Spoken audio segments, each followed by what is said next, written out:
block. We had no idea what was going on. There's just a group of military. He stopped the car, got out, and he talked to somebody in authority. And immediately 6 or 7 of the military came over the car. They opened up the car door and they physically extracted us from the car like sack of potatoes, threw us down the ground, and proceeded to beat us with their rifles and jackboots.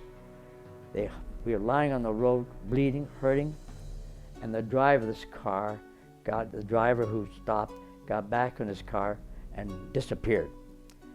This great big German officer comes over to me, straddles me while I'm lying down on the ground, and he's got this Luger pointing right at me. "Who are you?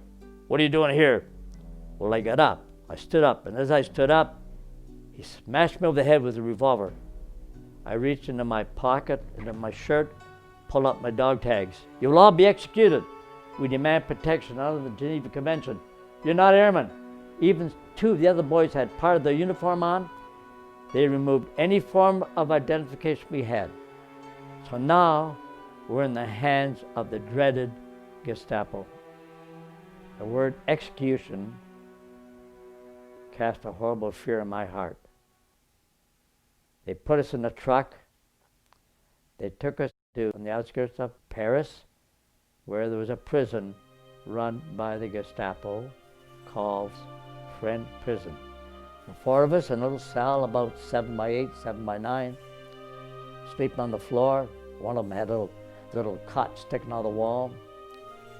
Woke up the next morning, covered in a horrible, horrible rash. Here we find out the place is lousy with fleas. We spent 5 horrible weeks in French prison. I personally was never beaten or tortured while there. The 4 of us were starting to lose weight. We're starting to lose our sense of balance because of the lack of food, proper food, the lack of exercise.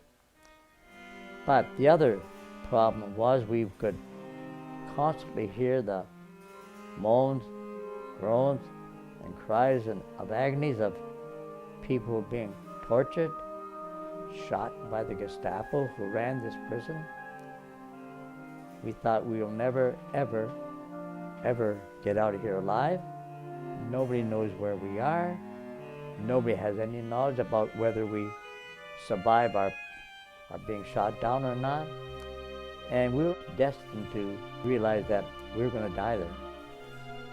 But towards the end of August 1944, there's a lot of commotion went on, and the guard came into our room, yelled at us, told us to go out.